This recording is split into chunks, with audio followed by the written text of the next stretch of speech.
Depuis des décennies, le monde de demain parle de l'importance d'observer les 10 commandements de Dieu, y compris le 4e commandement de sanctifier le jour du sabbat, le 7e jour. Mais concrètement, comment devrions-nous observer le sabbat? Comme toujours, les réponses dont nous avons besoin se trouvent dans la parole de Dieu. Rejoignez-nous dans cet épisode du Monde de demain où nous examinerons les instructions bibliques relatives à l'observance du sabbat selon la volonté de Dieu.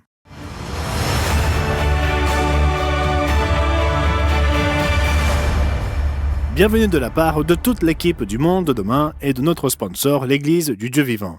Nous travaillons tous ici d'arrache-pied pour vous aider à comprendre le monde à travers les Écritures et nous sommes ravis de votre présence.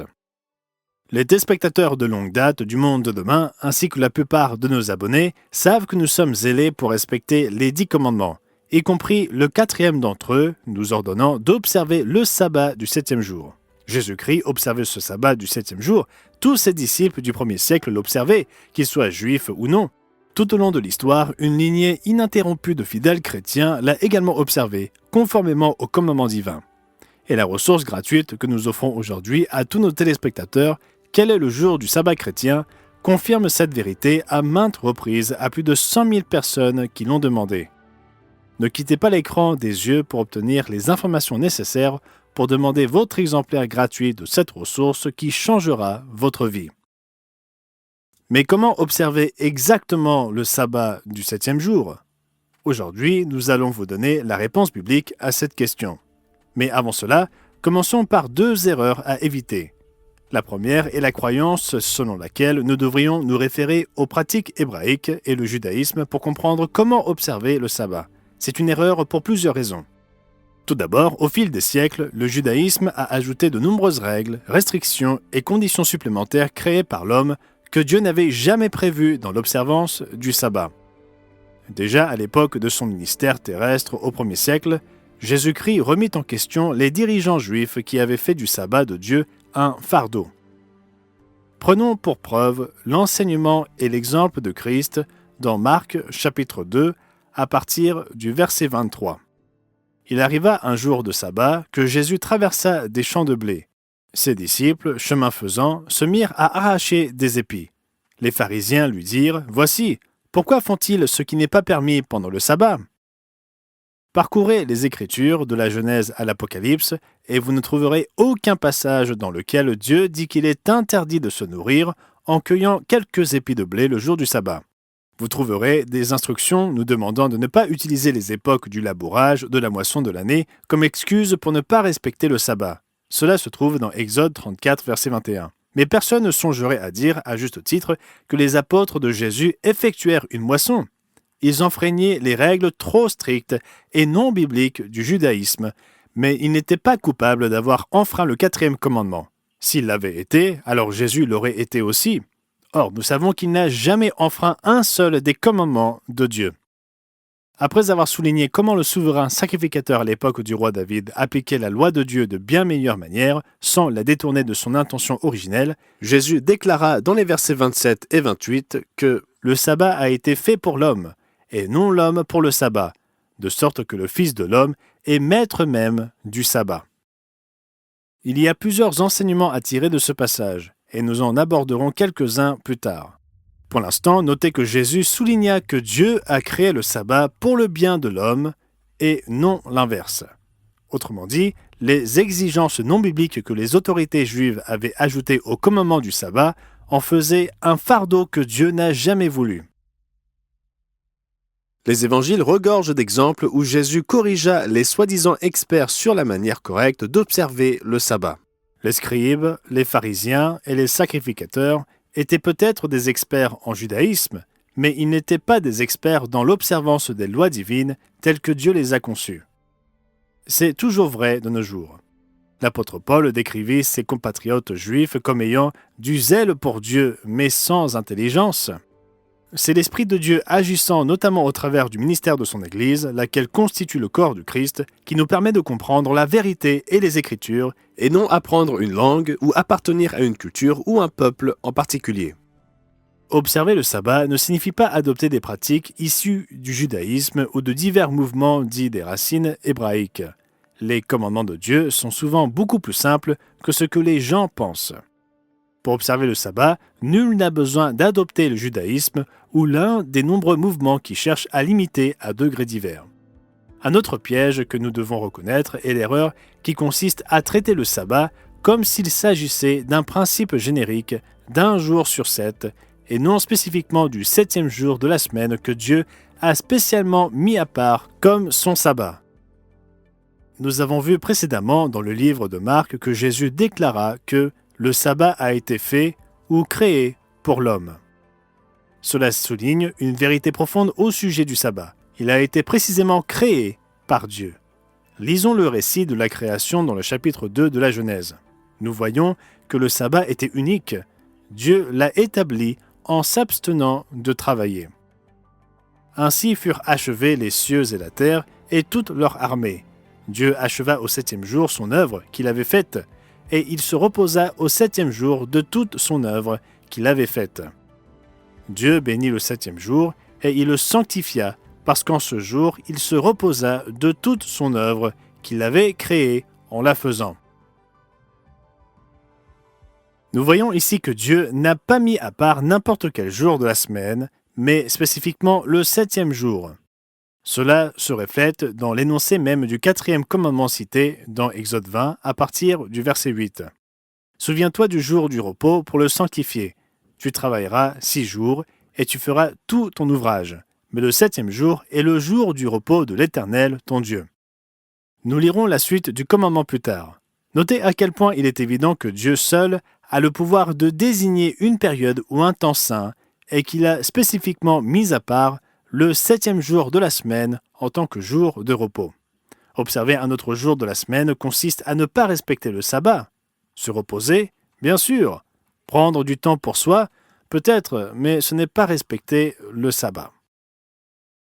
Cette vérité, le fait que seul le 7e jour de la semaine a été mis à part par Dieu comme son sabbat, est reconnu par les principales confessions religieuses à travers le monde, comme le montre la ressource gratuite proposée aujourd'hui. Quel est le jour du sabbat chrétien? Dans cette brochure révélatrice et facile à lire, vous trouverez une liste d'aveux des principales confessions chrétiennes, admettant que les Écritures reconnaissent le 7e jour comme le jour du sabbat et non aucun autre jour, y compris le premier jour de la semaine.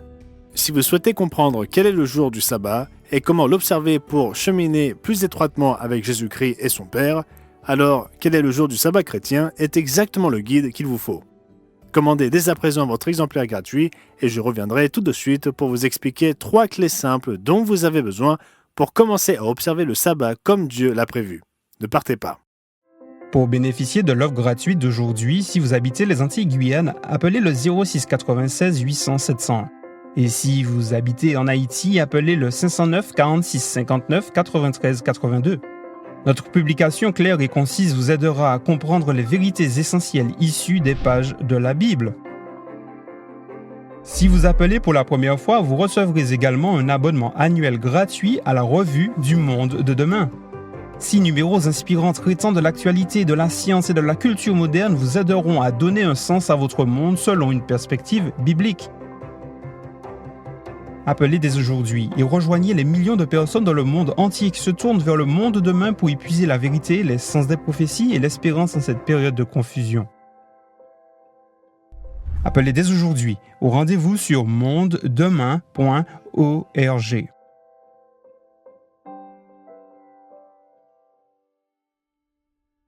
Bienvenue parmi nous. À présent, examinons 3 éléments clés montrant comment observer le sabbat de Dieu. Commençons par revoir le commandement du sabbat dans son entièreté. Souviens-toi du jour du repos pour le sanctifier. Tu travailleras 6 jours et tu feras tout ton ouvrage. Mais le 7e jour est le jour du repos de l'Éternel, ton Dieu. Tu ne feras aucun ouvrage, ni toi, ni ton fils, ni ta fille, ni ton serviteur, ni ta servante, ni ton bétail, ni l'étranger qui est dans tes portes. Car en 6 jours l'Éternel a fait les cieux, la terre et la mer, et tout ce qui est contenu. Et il s'est reposé le 7e jour. C'est pourquoi l'Éternel a béni le jour du repos et l'a sanctifié. Il y a plusieurs choses à noter dans ce commandement. De prime abord, nous constatons que nous devons cesser toute forme de travail pendant le jour du sabbat. Nous avons déjà vu que Dieu lui-même le fit lors de la création. Dieu acheva au 7e jour son œuvre qu'il avait faite, et il se reposa au 7e jour de toute son œuvre qu'il avait faite. De la même manière, Dieu nous ordonne de cesser tout travail le 7e jour. De nos jours, dans ce monde trépidant, il est facile de se retrouver à travailler 7 jours sur 7, mais Dieu nous ordonne de faire une pause et de cesser notre travail au début du 7e jour. D'ailleurs, quand ce jour commence-t-il ? Comme le révèle Genèse 1 et d'autres passages bibliques, Dieu compte les jours du coucher du soleil au coucher du soleil. Ainsi, le 7e jour, le sabbat, commence au coucher du soleil le vendredi soir et se poursuit jusqu'au coucher du soleil le samedi soir. Lorsque le soleil se couche le vendredi soir, Dieu nous demande de mettre de côté notre ouvrage, de cesser nos activités habituelles et de nous reposer, tout comme il le fit il y a 6000 ans. Dieu ne se fatigue pas, il n'avait pas besoin de se reposer le 7e jour. Il ne s'est pas dit « Oh, ces 6 jours de création ont vraiment été épuisantes, j'ai besoin d'une pause ». Non, il s'est reposé ce jour-là pour nous donner un exemple à suivre. Notons aussi que le terme travail ne désigne pas uniquement un emploi rémunéré. Après tout, de nombreuses personnes ayant leur samedi libre le consacrent à tondre la pelouse, à entretenir leur maison ou à effectuer d'autres tâches d'entretien. Mais le commandement est clair, le 7e jour, tu ne feras aucun ouvrage. Ni vous, ni ceux sur lesquels vous avez autorité. Aussi, certains pourraient argumenter que leur travail est parfois trop intense pour pouvoir faire une pause. Si c'est votre cas, je vous comprends. Dans le passé, j'ai travaillé comme expert dans une grande compagnie d'assurance et certaines périodes de l'année étaient particulièrement intenses, impliquant souvent d'importants rapports juridiques. Mais devons-nous abandonner le repos de sabbat pendant ces périodes chargées ? Que dit Dieu ? Considérons Exode 34 et le verset 21 que nous avons mentionné plus tôt. Et tandis que nous le lisons, souvenez-vous que l'ancien Israël constituait une société agricole. Tu travailleras 6 jours et tu te reposeras le 7e jour. Tu te reposeras même au temps du labourage et de la moisson. Pour les Israélites d'alors, ces 2 époques étaient précisément les périodes les plus chargées de l'année. Pourtant, Dieu leur ordonna de ne pas faire d'exception ces jours-là. Ils devaient respecter son commandement et se reposer du travail le 7e jour de la semaine.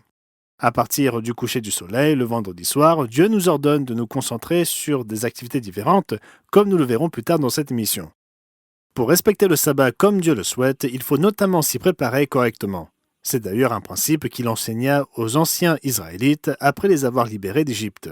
Beaucoup ont entendu parler de la manne tombée du ciel, mais peu réalisent que ce miracle avait pour but de tester le peuple de Dieu afin de voir s'il prendrait au sérieux le commandement du sabbat. Je vous recommande de lire le récit complet dans Exode chapitre 16.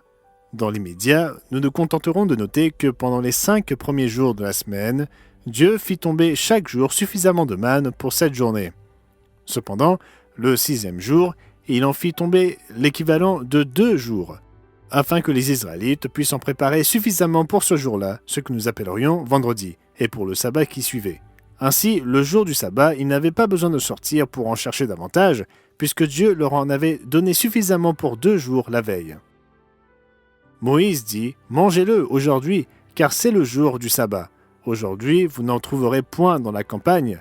Pendant 6 jours, vous en ramasserez, mais le 7e jour, qui est le sabbat, il n'y en aura point. » Le 7e jour, quelques-uns du peuple sortirent pour en ramasser, et ils n'en trouvèrent point. Alors l'Éternel dit à Moïse, « Jusqu'à quand refuserez-vous d'observer mes commandements et mes lois ?» Dieu leur avait ordonné à se préparer correctement pour le 7e jour lors du jour qui le précédait, et c'est ce que nous devrions faire aussi. Dieu souhaite que nous nous y préparions afin de préserver la bénédiction que représente son sabbat, en nous occupant des tâches ménagères et des autres ouvrages quotidiens pendant les 6 autres jours de la semaine. Cela nous permet de réserver le 7e jour au repos divin qu'il a prévu. Cependant, le sabbat représente bien plus qu'un simple moment de détente. Aussi important que soit le repos physique, la véritable puissance et la bénédiction du sabbat se révèlent lorsque nous mettons en pratique les autres éléments clés. Nous expliquerons le 2e élément clé dans notre prochain segment. Mais tout d'abord, faisons une petite pause pour vous donner l'occasion de demander l'offre gratuite d'aujourd'hui. Quel est le jour du sabbat chrétien ?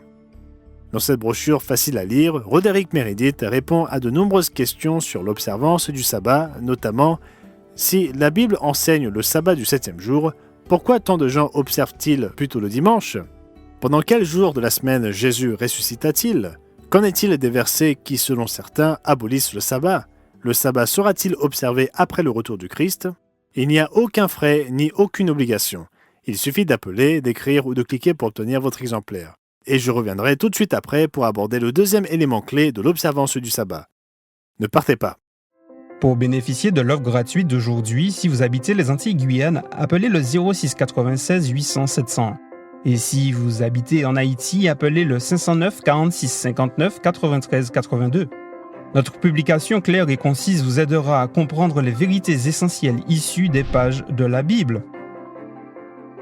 Si vous appelez pour la première fois, vous recevrez également un abonnement annuel gratuit à la Revue du Monde de demain. 6 numéros inspirants traitant de l'actualité, de la science et de la culture moderne vous aideront à donner un sens à votre monde selon une perspective biblique. Appelez dès aujourd'hui et rejoignez les millions de personnes dans le monde entier qui se tournent vers le monde de demain pour y puiser la vérité, les sens des prophéties et l'espérance en cette période de confusion. Appelez dès aujourd'hui au rendez-vous sur mondedemain.org.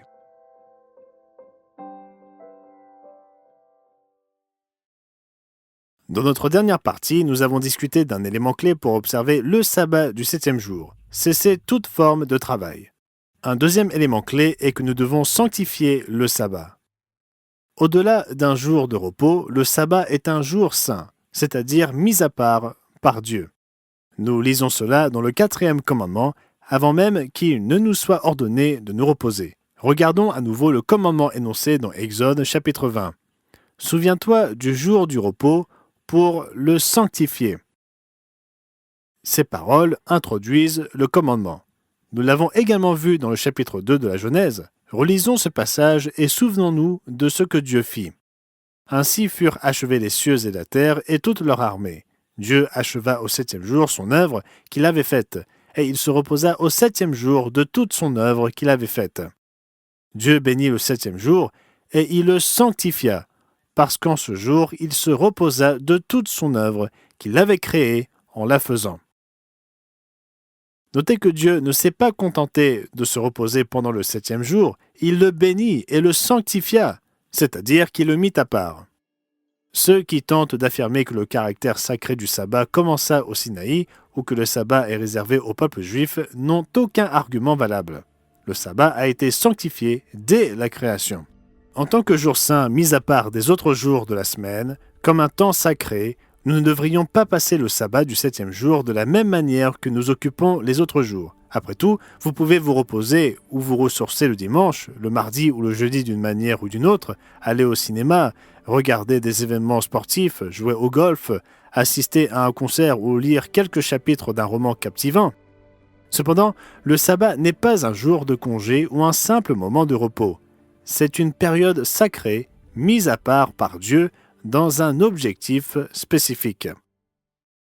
À travers les paroles inspirées du prophète Ésaïe, dans Ésaïe 56, Dieu indique clairement qu'il s'adresse à tous les peuples, pas seulement au peuple juif, lorsqu'il déclare au verset 2 « Heureux l'homme qui fait cela, et le Fils de l'homme qui y demeure ferme, gardant le sabbat pour ne point le profaner, et veillant sur sa main pour ne commettre aucun mal. » Veuillez noter ce qui suit. Dieu proclame une bénédiction sur ceux qui ne traitent pas comme une chose ordinaire ce qu'il a déclaré saint, son sabbat.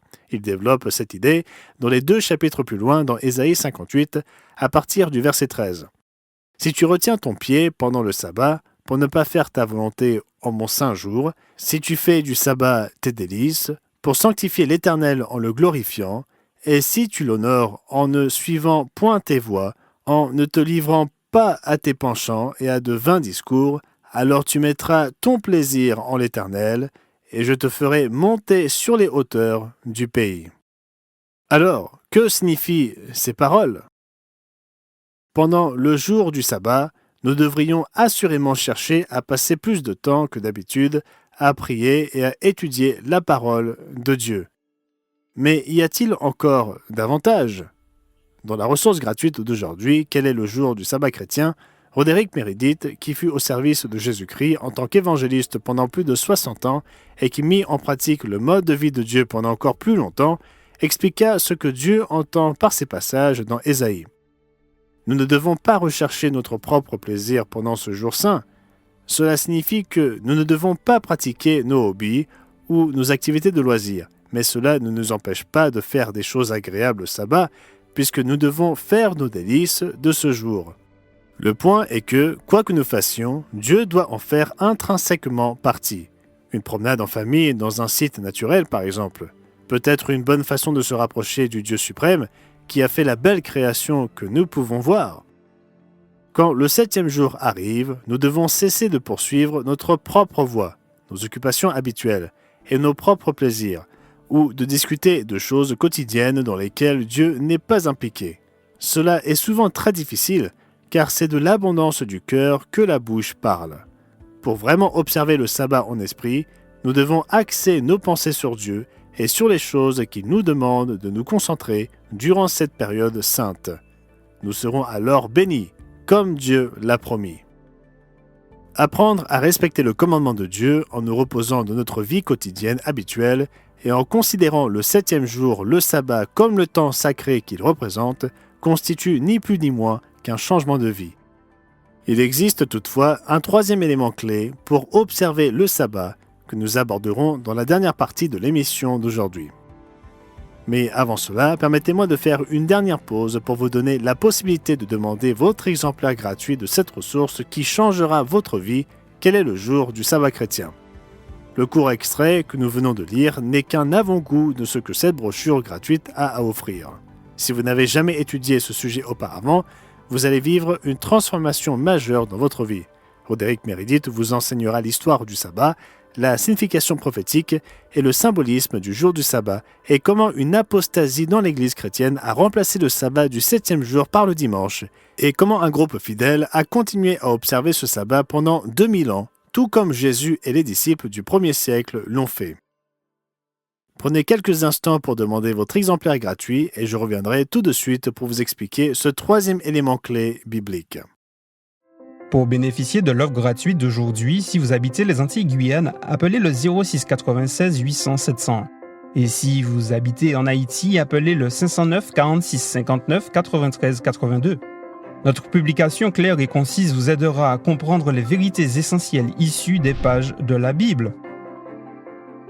Si vous appelez pour la première fois, vous recevrez également un abonnement annuel gratuit à la Revue du Monde de demain. 6 numéros inspirants traitant de l'actualité, de la science et de la culture moderne vous aideront à donner un sens à votre monde selon une perspective biblique.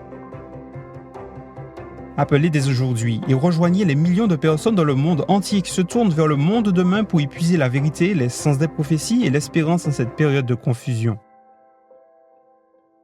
Appelez dès aujourd'hui au rendez-vous sur mondedemain.org.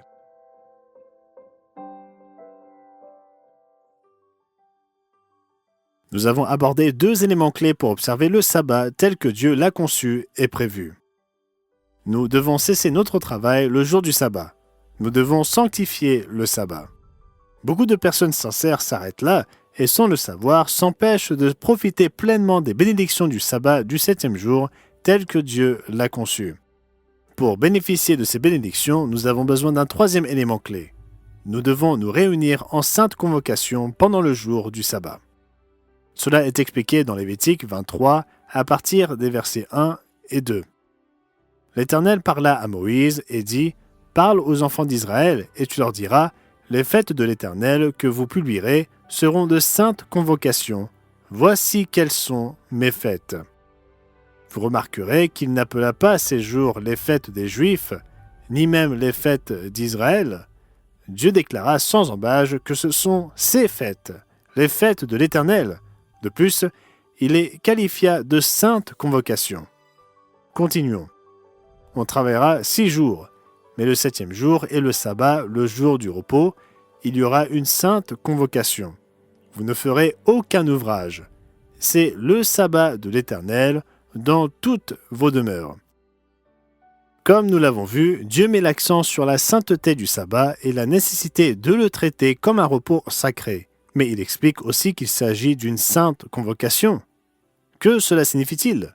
Eh bien, nous avons déjà expliqué qu'être saint signifie être mis à part par Dieu pour son usage personnel. Une convocation est un rassemblement des personnes hors du monde pour une réunion. Dans ce cas, il s'agit d'une réunion sainte de personnes saintes, ordonnées par le Dieu saint. Le sabbat du 7e jour est le jour de la semaine que Dieu lui-même a réservé pour que ses adorateurs se rassemblent afin de le louer ensemble, de l'adorer ensemble et d'écouter ensemble ses enseignements qu'il a ordonnés afin d'approfondir la connaissance de sa parole inspirée. Ainsi, lorsque nous nous réunissons et que nous fraternisons les uns avec les autres, pas au cours d'un jour défini par une tradition ou une doctrine humaine, mais le jour que le Seigneur a lui-même sanctifié, nous faisons bien plus que fraterniser les uns avec les autres. Nous communions avec Dieu le Père et avec son Fils Jésus-Christ. Il n'est pas étonnant de lire ces mots consignés par l'apôtre Paul dans Hébreux chapitre 10, versets 24 et 25. Veillons les uns sur les autres pour nous exciter à l'amour et aux bonnes œuvres. N'abandonnons pas notre assemblée, comme c'est la coutume de quelques-uns, mais exhortons-nous réciproquement, et cela d'autant plus que vous voyez s'approcher le jour. L'offre gratuite d'aujourd'hui explique en détail comment le sabbat du 7e jour représente le merveilleux repos que le Christ apportera bientôt au monde entier. Ce repos est imminent et cela devrait nous inciter à désirer d'autant plus nous réunir en sainte convocation pendant le jour qui représente cette merveilleuse époque de paix. Pour tous ceux qui cherchent à observer véritablement le sabbat biblique, comme Jésus-Christ et ses fidèles disciples l'ont fait depuis 2000 ans, les 3 éléments suivants sont essentiels.